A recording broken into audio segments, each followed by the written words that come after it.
And now, The View from Washington, an explanation of U.S. policy. State Department spokesperson Jen Psaki says that even as the United States continues its engagement with Iran over its nuclear program, the U.S. remains concerned about the Iranian government's other activities, including its human rights violations.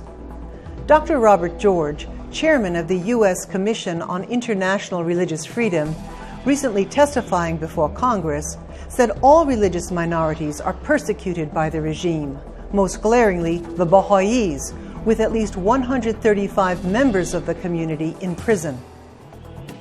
Next to the Baha'is, Iran's theocratic government views Protestants as its main competitor for Iranian hearts and minds. As of February 2014, he said at least 40 were imprisoned, detained, or awaiting trial. Human rights groups inside Iran reported significant increases in Christians physically assaulted in prison, and that is meant to intimidate those considering Christianity.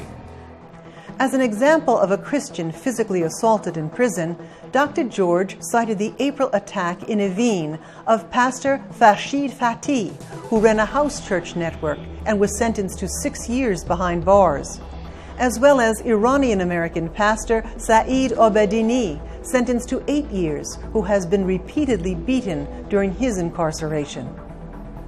Dr. George said that the violations of religious freedom suffered by the Iranian people should be frequently and publicly noticed, that all prisoners of conscience held in Iran should be released, and that the Iranian authorities responsible for their persecution be held to account.